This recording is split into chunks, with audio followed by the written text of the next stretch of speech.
So, meron tayong Epson L3210 dito na sabi ng ating customer na wala daw yellow na kulay. So, ititest natin, mag-print out tayo kung wala ba talagang yellow na kulay yung printer na ito.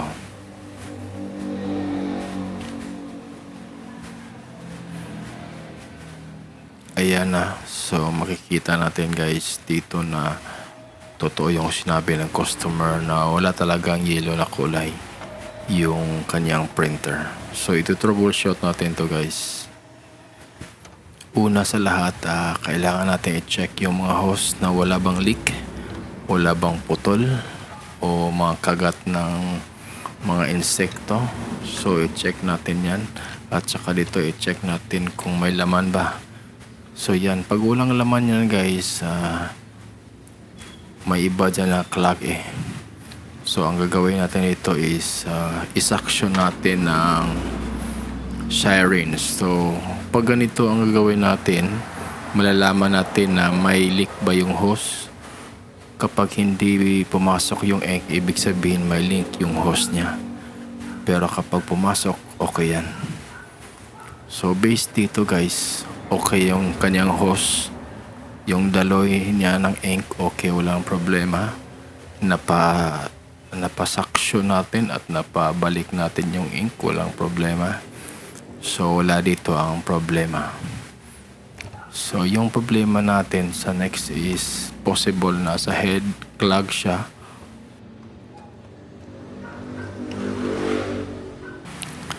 So, basically, yung gagawin natin is ito yun.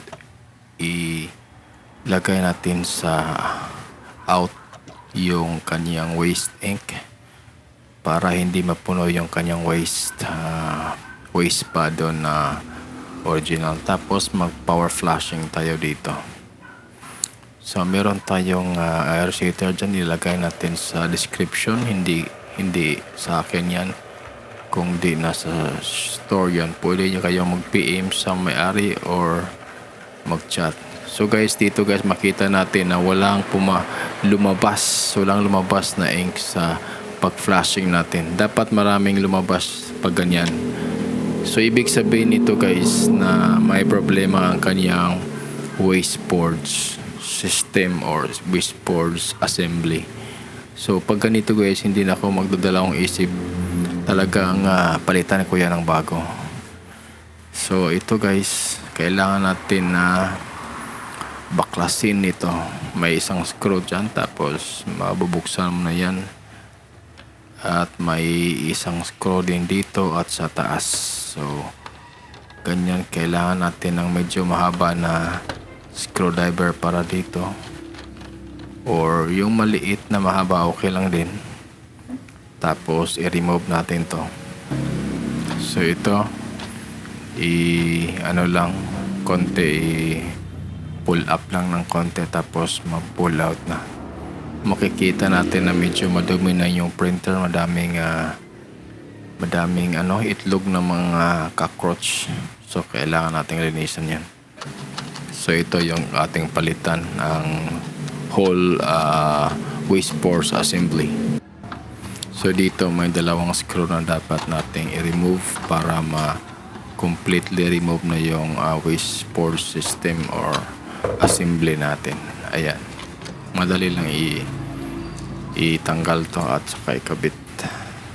So palitan natin ito ng bago. So ito yung bago natin na guys, na wasteboards, at ito ang ating ikabit. So sa mga ganito, kailangan ko talagang i-suggest na bago yung ating ikabit para wala tayong problema, para din na tumagal yung ating repair. So kailangan bago. So pwede nyo i-check sa aking link description yung kung saan ko nabili itong wasteboards na to guys.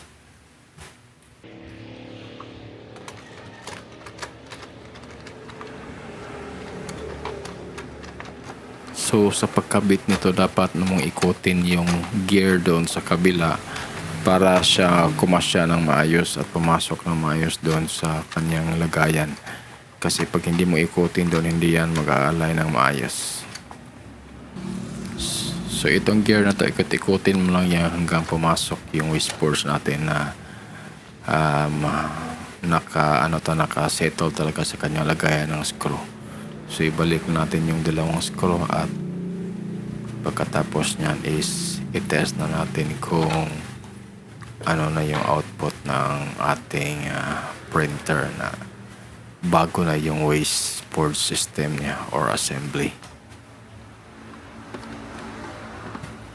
So as usual, dito natin i-out yung ink sa aking bote na nilagay. So ayan, mag-ink flashing na rin tayo. So may resetter rin tayo sa link guys, so pwede kayo nga bumili dyan. So ayan, pag flashing niyan guys, dapat lumabas yung ganyan. Lumabas, maraming lumabas na ink pag maganda yung daloy ng waste force assembly niya. So pag walang lumabas dyan, so magpalit na kayo ng assembly yan. So after nan guys, ito na, mag-test print na tayo kung okay na ba yung print out nya. So ayan guys, hindi tayo nagkakamali at yung nilagay nating waste force ay nagpe-fix sa ating problem na walang yellow. Ayan may yellow na. So kompleto na yun yung ink natin na output. So walang problema. Ayan napakaganda ng kanyang kuha. So maliban dyan, kailangan tayo mag full test ng picture talaga para makita natin na maganda talaga yung kanyang output. So may picture ako dito na ito yung ginagamit ko talaga pag nag-test print ako kasi kompleto to ng kulay. So ito na yung final natin guys, test, tapos pwede na nating i-contact yung ating customer at ipakuha natin yung kanyang printer. Ayan na. So ayan guys, kompleto yung ating kulay, napakaganda ng kanyang output. Ayan. So okay na guys. Ayan, ang ganda na kanyang output guys. Fix na yung problem natin. So thank you for watching guys. Don't forget to like and subscribe. And peace.